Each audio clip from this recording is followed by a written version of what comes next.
Hello again, everybody. This is Steve, coming to you with a new Writing Musings. This is number 5. Do. Oh, anyways, just kidding. Anyhow, in this one, I'm covering 4 basic topics. The first one is monster manuals and tech compendiums. If you want to know what a tech compendium is, I mean, most of you know what a monster manual is. Well, tech compendium is a sci-fi equivalent, where with fantasy you do monster manuals because you're dealing with monsters and fantasy characters, magical beasts, stuff like that. So it's called a monster manual. That's kind of a nod to D&D where they originally came from. But you see those a lot in fantasy. In sci-fi, it's tech compendiums. There's other names for them, tech manuals, different things like that. Star Trek has a couple of them. They're really nice to have. However, if you're a new author, don't do one. Just don't do one. The reason is because they require such a level of detail and depth and breadth to your individual characters and the world and the things like that, that you need to be well seasoned and know your characters and the world that you're working with intimately. You need, because when an artist starts doing this stuff, you have, like, especially with tech compendiums and tech manuals, you need to be able to, for lack of a better term, you need to be able to completely nerd out in that manual. You need to be able to give specs. If it's a starship, what's the speed? What's the offensive capability, defensive capability? If it's a cargo ship, how much cargo can it transport? How fast can it go? Things like that. And it's stuff that when you're writing normally, you don't think about that.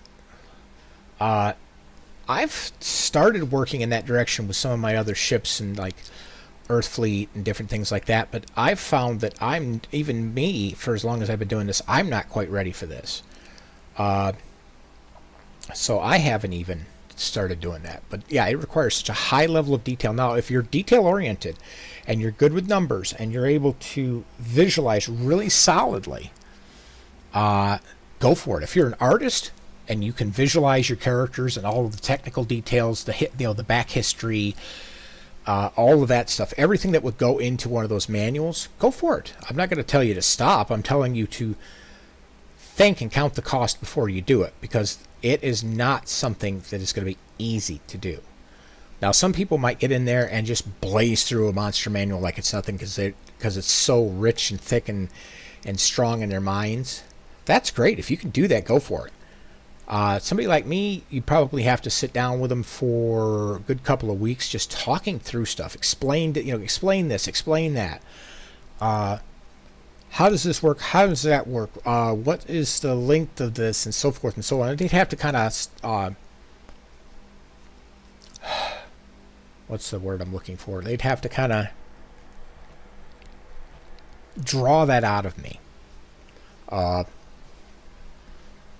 get something like that. And I eventually want to do that, but yeah, it's going to take somebody just sitting down and kind of hand-holding me through it to get all of that information out, because it's in my brain. It's the matter of getting it from the brain to the paper that's the problem, and actually taking some of that and solidifying it into hard numbers and different things like that.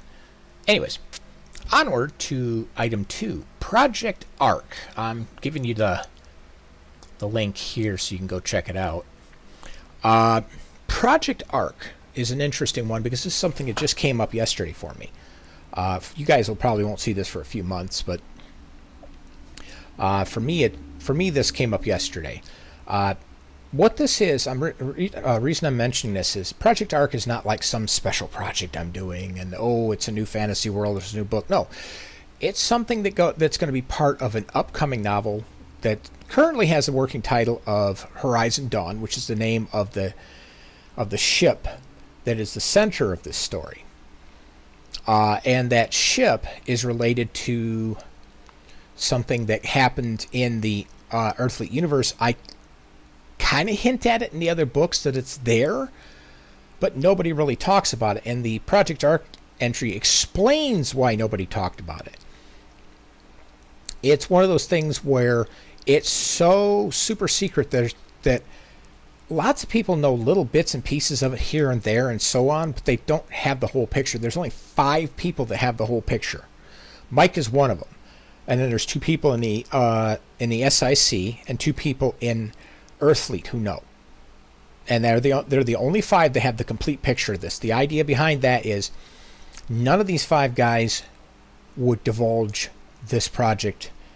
I mean, they would go to their graves to protect this project. And what this project is basically after the events of the Oort Perimeter, or the Battle of the Oort Perimeter, Mike's like, yeah, we almost got defeated, and if Sevek hadn't come in and saved us, we and Earth would have just been destroyed, and the whole of humanity would have gotten wiped out, which would have left just the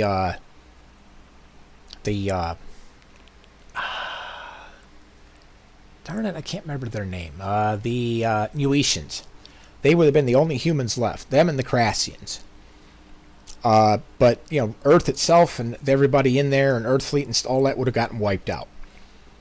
So Mike's ingenious idea, which he brought up to these other people, was to create a project where they would quietly and slowly gather up people within Earth itself through the inductee program and through recruitment from within the society itself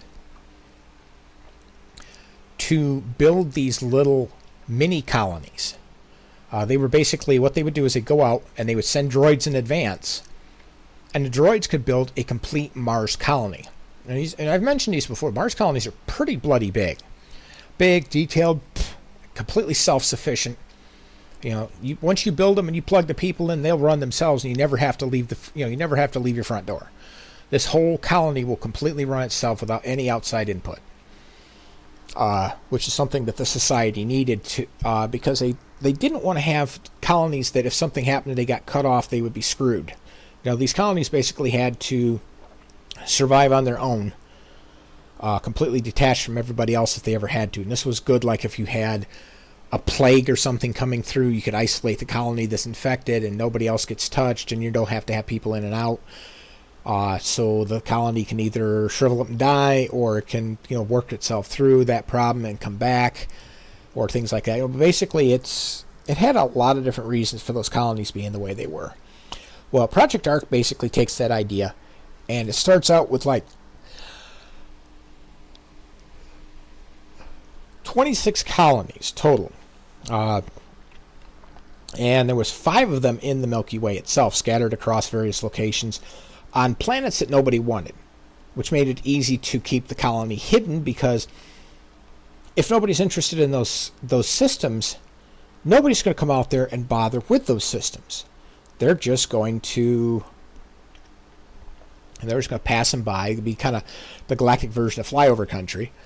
They're going to basically fly past them, not think twice about them, because they're not going to see ships going in and out. They're not going to see activity or anything that might give away the colony. That colony's going to be running dark, so to speak. Well, then they decided, okay, the 5 colonies inside of the Milky Way weren't going to be enough, because what happens if they start finding those colonies? So they started spreading out, and they were going out to like Ursa Major, the Pegasus Galaxy, a bunch of others like this. They ended up with 26 colonies across 9 galaxies, the Milky Way being one of those 9. And the program worked out so well, later on they added 12 more colonies to bring it to a total of 40 colonies. And these colonies are spread out across, like I say, numerous galaxies. Some of them are fairly long haul trips to get to them. So any journeys to and from are going to be not only super secret, but they're going to be rare, because you might be at cruise speed FTL for 2, 3, 4 months just to get out there. And when they were at coaxial drive, they would have taken easily, for some of the closer ones, a good couple of weeks to a couple of months just to get there. Some of the furthest ones was like a 2 or 3 year round trip long haul. Now, once they got the hyperdrives, the linear hyperdrives, now they can throw the pedal to the metal, cruise at like 80% maximum FTL, and be out there For the closest ones, be out there in a couple of days. For the long ones, a couple of weeks. You're not like taking a two-year tour out and back. And the only thing that they're taking out and back is like they're bringing extra people. Say they've got people that they want to populate out into these other colonies. They need to do a personnel swap where somebody was out there needs to come back and somebody who's back at Earth needs to go out, or they need to move in between colonies for whatever reason, which that's very rare, but that can happen. And so there's very little interaction between them, and some of it is also communications, because they don't want to risk going out on the open air and transmitting, even over hyperband, because they don't know if somebody's able to listen in on them. As of this point in time, they don't believe anybody is, and every evidence they have says they aren't. But there's, it's one of those things that they're not going to take the risk, because their goal is to protect humanity and mankind whatever way it takes, because they're afraid that somebody's going to come in and try to wipe out Earth. Nobody does, thankfully, and eventually Earth spreads out into 5 other planets. And that's about the extent of humanity at that point in time. That's all the farther they go, is 5 official colonies outside of soul space. But then they also have the Project Ark planets. Oh, just a second here. Okay, sorry about that. I'm cooking some stuff, and my pressure cooker decided to start rattling, so I had to go over and take care of it. Anyways, back to what I was saying. Anyways, with this, you can read more about it. I'm giving you kind of the hot, 20,000 foot overview of it. Interesting subject, interesting topic, something worth considering for your ideas and stuff. It doesn't have to be the same as mine. I would prefer if you didn't do it the same as mine. Be creative. Try something a little different. Maybe, mankind is dying, so they created their own version of Project Ark, and they move over to another planet and start over again. I mean, that's one that's been around the block a few times, but can definitely continue to be used, because nobody has completely used up that idea yet. There's still a lot of good content that you can use there for that idea. Anyways, I'll tell you more about that idea, and the book it's going to go with. I'll explain those more as I get further into it. But I wanted to throw that at you because I thought that was a neat one, neat idea you guys could play with for your own stuff. Reading levels. When you're writing, you want your what teachers call leveling or leveled. You want your book to be leveled at somewhere between an 8th and a 12th grade reading level. If you need the information on what those are, there are tools that will test your writing to see what writing level it is. I typically run between 8th and 10th grade, which is to me is a comfortable level. You don't want to go into college level, because there's a lot of people who have never gone to college. They don't have that, what I would consider Shakespearean level writing prowess. They're going to have, and this isn't a knock on anybody, but this is, there are people who are better readers and people who are not so good at readers. I mean, that's the same thing.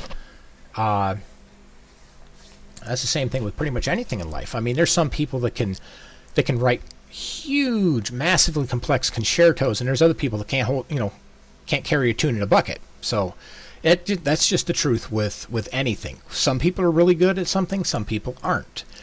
So you want it to run somewhere between 8th and 12th grade. I run between 8th and 10th grade as far as reading level goes. That doesn't mean that I'm not going to have the $100 words in there, but you want to kind of keep those on the thin side. If nothing else, my cat always throwing commentary in. If you use a few of those $100 words, that's fine, as long as they're really the only word that fits there. And I've had that before where, I've looked for a simpler word to try to describe something and couldn't find one that I thought fit.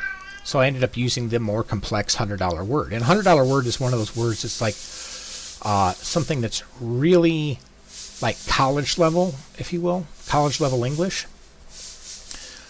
So they're not going to be stuff that would be taught in high school. They're going to be your, like instead of saying somebody was dumb, you could say they were obtuse. That's not like a perfect example, but you kind of get the idea.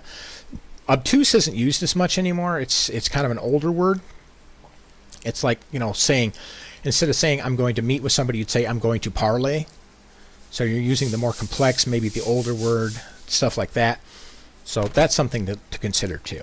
So like I say, use your $100 words if they're the only ones that fit in that situation, but also remember that most of your readers are going to tend to read, somewhere between 8th and 12th grade. So, and make sure you write your books to match your audience. If your audience is an average, Tom and Daisy, if you will, and they're out there working a factory job and they're bowling and doing NASCAR and stuff, right? Focus more towards 8th grade. And again, that's not a knock on them. I'm just saying that they're not going to be into the really fancy stuff. Now, you got somebody who's down on Wall Street and they're doing money all the time, and you start using these high level stock exchange and marketing words and stuff like that, they're going to understand that because they're in the middle of it. But if you've got readers, you're talking about the stock market, and you've got readers in there who don't do the stock market, you need to kind of quote unquote dumb it down to what they would understand. So, and again, I'm not trying to insult anybody. What I'm basically saying is write for your audience. I think that's probably the easiest way to say it. Write for your audience. If your audience is going to be into the bigger words, use the bigger words. If they're not going to be into the bigger words, use the simpler words. If you're not sure, lean towards the simpler words. If somebody says one of your books dumbed it down too much, fine, take it up a level on the next one. It's something that you're going to have to figure out for yourself. I'm just giving you the information so you know to think about it when you're writing. And one other one that I've got here, and this goes with my temper your expectations video, which I'm not sure by the time this comes out if that will have already been out or not. But if it isn't, this will, regardless if it is or hasn't come out yet. This little bit here will go, point number 4 will go along perfectly with that video. I might have mentioned this in the other video, but I don't think I did, so I'm going to cover it here. If I did, hey, I'm just reinforcing it. Anyways, with one of the important rules of writing success, as I mentioned for the other video, is to temper your expectations, and I'll explain why. Out of every 1 million books published per year, and there's at least 1 million, so your one book is one among 1 million to get published. So you're already a small fish in that regard. That's why I mentioned in the marketing video, you really have to work hard to make your books stand out above the rest. That's one of the big things about marketing. But anyways, out of every 1 million books published per year, only 10% of them will sell over 100 copies. Now, that's not like all time, that's just that year. Now, some of them, they'll only sell 100 copies, period. I've got a few books that, they never got past the 100 book mark, and it's been years. And I've had a few of them that blew past 100 books like it was nothing. So it'll vary from person to person, book to book. But yeah, only 10% of those will sell over 100 copies, which is about 100,000 titles, roughly. And remember, these aren't hard and fast numbers. These are kind of rough estimates. It depends on the year and the books that are being published. Sometimes it'll be a higher number. Sometimes it'll be a lower number. And it just, like I said, depends on the audience, the year, what's selling, what's not selling, the quality of your book, what the story is, etc. And there's trends and fads and other things like that get all mixed into there. Like, for a long time, sparkly vampires were a huge thing. And if you were writing about sparkly vampires, your stuff would sell like mad, like hotcakes. Nowadays, you can't hardly give the bloody things away because people have moved on from them. They've moved on from the whole zombie thing. They're moving on into, I'm not even really sure what the current trend is right now, but I think, yeah, I'd have to look up what the current trend is, but I know it's not either one of those two. Those two have pretty much run their course. Now, that because of Halloween coming up, at least at the time of this video, those kind of books and the horror books and stuff will come up a little bit in popularity, but then as you get towards Christmas, those will go down. Family books will start coming up. So you got seasonal, and then you've got trends and fads and stuff. Anyways, out of that first 100,000 titles, only 5% of those will sell over 1,000 copies. That's per year. That could also be lifetime. So you're only going to have, out of that 1 million copies, you're down to only 5,000 copies that have sold over 1,000 copies, or 5,000 titles that have sold over 1,000 copies. Out of those, only 1% will sell over 100,000 copies. So out of that million books, only 5 of them are going to ever sell over 100,000 copies. 5. Think about that. And lastly, out of those 5, only 1 to 2 of them will ever sell 1 million or more copies, both that year and lifetime. Now you got to think about that. If you're the person who's all sitting there all starry-eyed and I'm going to get picked up by Disney and I'm going to get picked up by Random House and they're going to make me this best-selling Harry Potter-sized superstar. Wrong. Your chances of hitting that are basically 0.0001%. That's it. Sorry, like I said, the pressure cooker's going crazy right now. So sorry about the background noise. Anyways, you're only going to have, you would have to basically win the lottery. There it goes, finally. Jeez.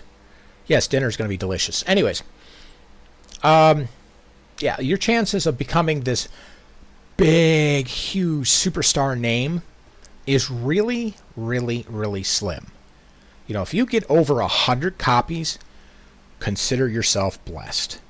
Because there's 90% of those who publish never sell over 100 copies. So if you get over 100 copies, you're in the minority of successful authors. Especially when you're talking that you're going from being 100,000 title author to a 5,000 title author, as far as success rates and stuff. You're doing really good. But you got to remember that you're going from 10% down to 5% of that is going to be 0.5% of that million copies. Starting to see where I'm going with this? And I'm not trying to discourage you. Please don't think I'm trying to discourage you. It's like my temper your expectations video. Like I said, whether that's still coming up or has already happened, I don't know where this is going to end up at. But, it's the idea of don't go into this with bigger expectations than you really should.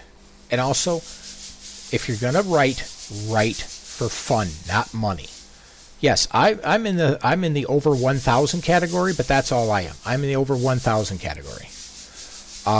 Do I ever figure I'll get into the 10,000 category? Nah. Would I want to? Well, yeah, I'm not saying I wouldn't want to. But I'm not super worried about this because, if I've got a few hundred or a few thousand dedicated readers who enjoy it, they talk about it, they share different things like that, I would be absolutely ecstatic. I mean, right now I've got a very, very small circle of people, mostly because I haven't been able to get out and market, so I've lost a lot of my prior readers. Just because, like I say, and if you've heard my other videos, you understand that I hit an issue. I won't go into the details of it. It's none of anybody's business anyways. That forced me to pull back from everything but ebooks. I had to pull back all my marketing. I had to pull back my print books. I had to pull back a lot of stuff. No, it wasn't anything I did bad. I didn't get in trouble with the law, so don't go there and think that. It was some life things. Part of it involved my mom and her dementia. Part of it involved a really rough period in my life where there was no way in heck I was going to be able to go out there and keep doing what I was doing. I ran into a problem with the print part of it, so I pulled that back. It was a perfect storm. Just a whole bunch of stuff came together, and it forced me to just take everything and pull it back, circle the wagons, so to speak, and go from there. And now I'm getting to the point where I can now uncircle the wagons and start spreading out again, which will include print and other things like that. But it's taken me about 8 years to sort that out. So, and it's going to happen. It's going to happen to everybody. It's not something that's unique to me. Unfortunately, I wish it was just unique to me so you guys didn't have to worry about that. But no, it's something that happens to everybody. So again, some of you will have families, some of you will have careers, some of you will have health issues, or you'll have family members with health issues. Like I say, I spent 6 years taking care of my mom through her dementia until she passed away, and then after that, I had other things that got in the way, and I didn't really.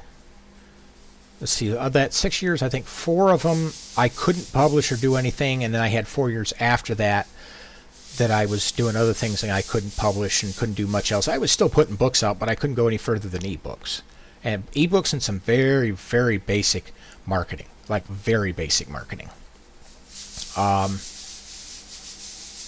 So, and now that things are sorting themselves out, I'm just waiting for the print part to sort itself out, which should hopefully be soon. They've been promising that for the past 6 months, and I know they ran in, the guys that are going to be doing it, which is Draft to Digital, they ran into some problems, which, again, I kind of saw that coming because I thought their timeline of the merger and everything was a little ambitious. So I was totally prepared for what was coming. But hopefully real soon they should have that resolved. They should have it where I can start doing the print again, and when I can do that, then I will go out and do the print. I will do the the marketing and other stuff. I'll start expanding back out because I'll then be able to do it. I've got the money, the time, everything else I need, so all that stuff is sorted out. And some of you guys will have problems like that will come into your life where you're going to have to put your books aside. You're going to have to put your marketing aside. You're going to have to stop for a time, or you may, if you don't stop, you may, instead of doing like what I was doing for a while of pushing a new book out every 6 months, you might have 2 or 3 years between books. Oh well, that's part of the nature of the beast, and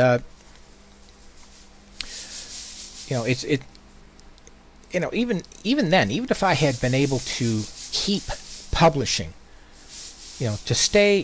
to consistently be in the 1,000 copy category is really, really hard.